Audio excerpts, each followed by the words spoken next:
What if your future self could talk to you right now? What would they say? Maybe it's time to find out. Stick around because that conversation might just change how you see everything.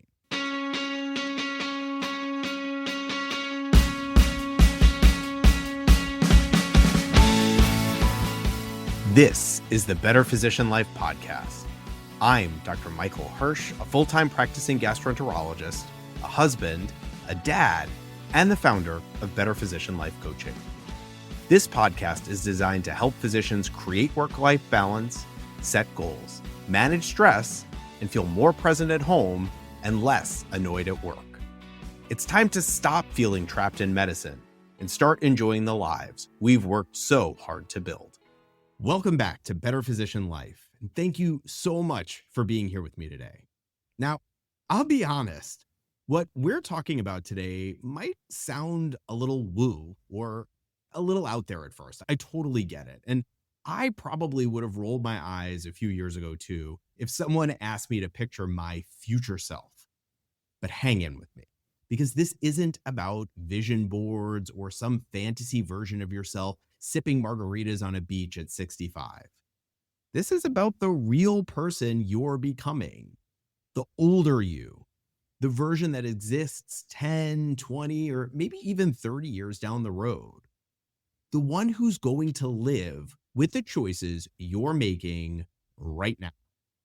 The one who's going to remember whether you kept blowing off your health, whether you made it home in time for dinner, whether you pushed through another shift instead of just saying no. That's your future self. And someday he or she is going to look back at you, the version sitting here right now, and either thank you for how you handled things and set them up for success, or shake their head and wish you'd set them on a better path. For me, the first time I even thought about who I might become goes all the way back to middle school. We had one of those career research projects. You probably did the same thing. And at that point in my life, I just walked into the library, pulled a book off the shelf, and there it was, the roadmap. College, medical school, residency, fellowship. I didn't know what half the words meant, but I knew one very important thing. I wanted to be a doctor. So I started planning, and from that point on, it was a checklist. High school, MCATs, medical school, residency, fellowship, practice, step after step, box after box. Each step lined up, each milestone reached. And like so many of us, I figured that was enough. Because in medicine, we're trained to believe the work is the identity, the badge, the coat, the title, the role.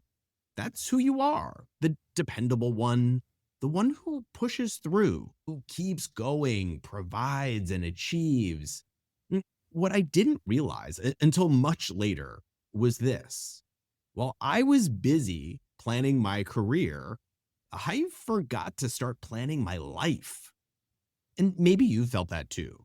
Maybe you've realized somewhere along the way that you know exactly what you do, but you're not entirely sure about who you are. The first time someone asked me to picture my future self, I thought it was a little ridiculous. They asked me, who will you be 20 years from now? What will you care about? What will you be proud of? And my mind was just blank. I mean, half the time, I can't even decide what I want for dinner. How in the world am I supposed to know who I want to be in 2 decades? But the longer I sat with that question, the more uncomfortable it became. Because I realized I'd just been following the map I was given. Step after step, yes after yes, never asking if it was taking me where I actually wanted to go. So let me ask you this. If your future self could talk to you right now, what would they say? Would they thank you for finally getting serious about your health and exercising more? Would they wish you hadn't ignored that blood pressure you've been brushing off? Would they respect how you kept saying yes at work? Or would they regret how many dinners you missed? Would they admire the way you toughed it out? Or would they wish you had the guts to stop numbing with alcohol or Netflix or mindless doom scrolling on social media and just face what was really going on? There's no judgment here. We all do this from time to time, and that includes me. There was a stretch when my evenings were just collapsing onto the couch, zoning out in front of the TV, or doom scrolling on my phone until I couldn't keep my eyes open. It wasn't about the show or what I was seeing in my Facebook feed. It was about not wanting to deal with what was underneath. It was about trying to avoid the dread of going to work the next day. It was about avoiding the discomfort in my life. And for a while, it worked until it didn't. But wait, there's more. I stopped going to the gym for 5 years, skipped physicals, blew off blood work, ate bad food because I was exhausted and starving and deserved it. I slept 5 hours a night, night after night, week after week, and wore it like it was a badge of honor. If one of my patients told me that this was their life, I would easily counsel them. This isn't sustainable. But for myself, I called it grit and dedication. But in reality, it was neglect. And the cost wasn't just physical. It showed up in my relationships too.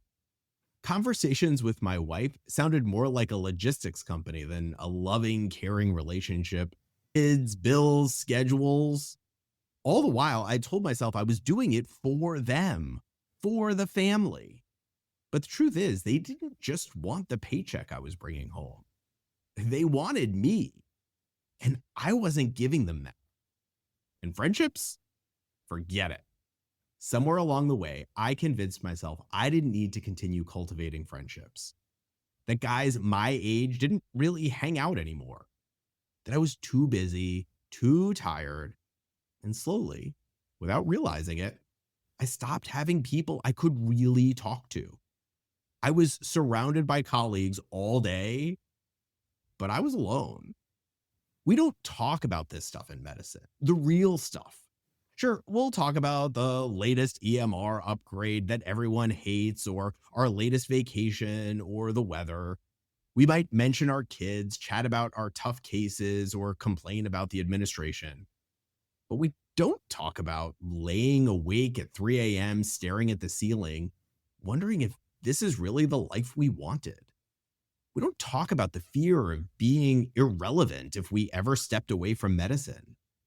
We don't talk about how fragile it all feels when our whole identity rests on the work we do. But here's the thing. Your future self sees all of it. The real truth.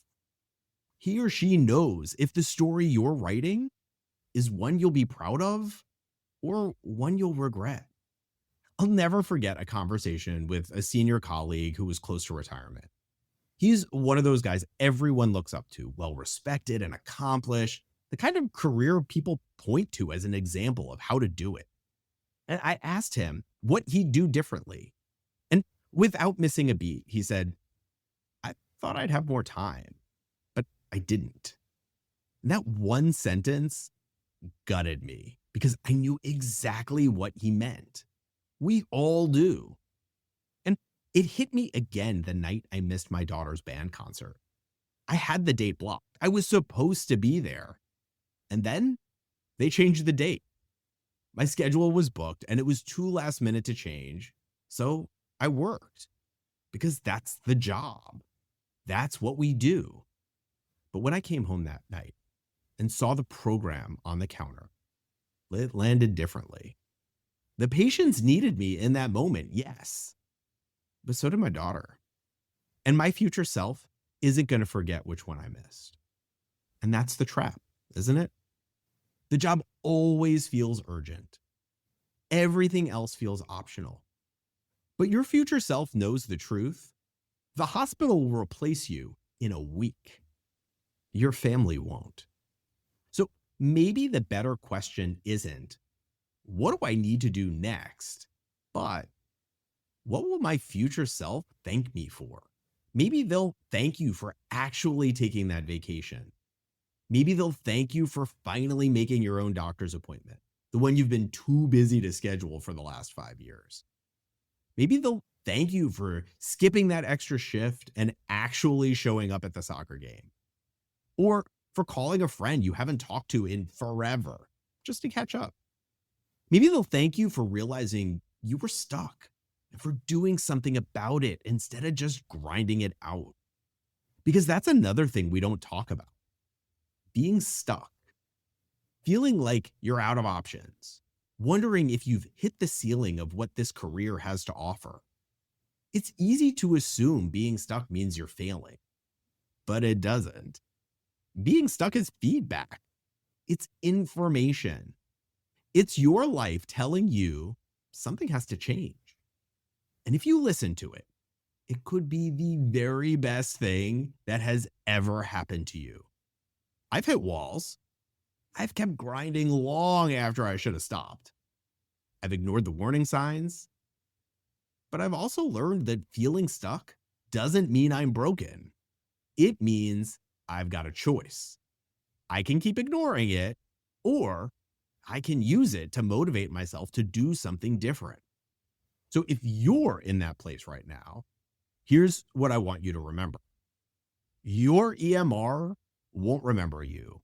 Your RVUs won't keep you company. The hospital will move on.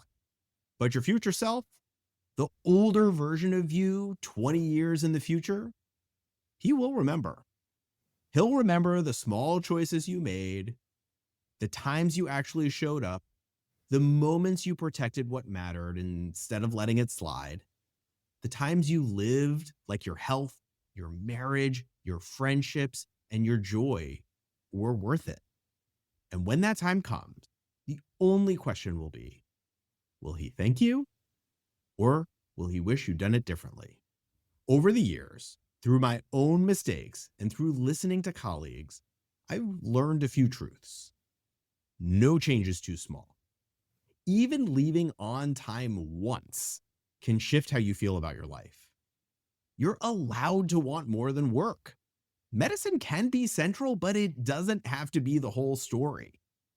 Rest is not weakness, it is fuel. Protecting your health isn't selfish, it's survival. And there's no single right path. And last, asking for help doesn't mean you can't handle it. It means you're wise enough to know you don't have to do it alone. So if you take one thing from this, let it be this. The best way to predict your future is to create it. Not with some grand reinvention, not by muscling through one more call night, but with small, deliberate choices you get to make every single day. And if you're ready to think about that a little more, I put together a worksheet called Design Your Life, a goal-setting guide for physicians. It's a practical way of stepping back and asking yourself what you really want your life to look like 5, 10, 15, even 25 years from now. Because you can't create that life in 25 years if you're not planning for it today. It'll guide you through some honest questions about your health, your relationships, your time, your career, and what really matters outside of the job. The parts of you that can get lost when medicine takes up all the space. And you can grab it for free at betterphysicianlife.com/design-your-life. And I'll make sure to have the link in the show notes. You can check it out there. So let me ask you again. What would your future self say to you right now? That older, wiser, grayer version of you. And what would it look like if you actually listened? Because your life is bigger than your career. And when your future self looks back, the question is simple. What story will he or she tell about the person you chose to be? Thank you so much for spending this time with me. Take good care of yourself. And remember, your future self is already rooting for you. I'll see you next time on the Better Physician Life podcast. Take care. Thanks for hanging out with me today. I know how full your days are, so the fact that you chose to spend this time here means something. If anything in this episode hit home, hit subscribe and send it to a colleague who might need it. And if you want to learn more, check out my website at www.betterphysicianlife.com. These conversations matter more than we realize. And please take care of yourself. I'll see you next time.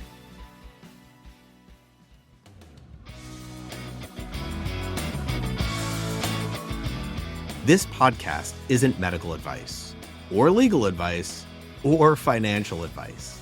It's perspective from one doctor to another on how to reclaim your time, purpose, and peace. If you're making big decisions, talk to the people and professionals who know your story best.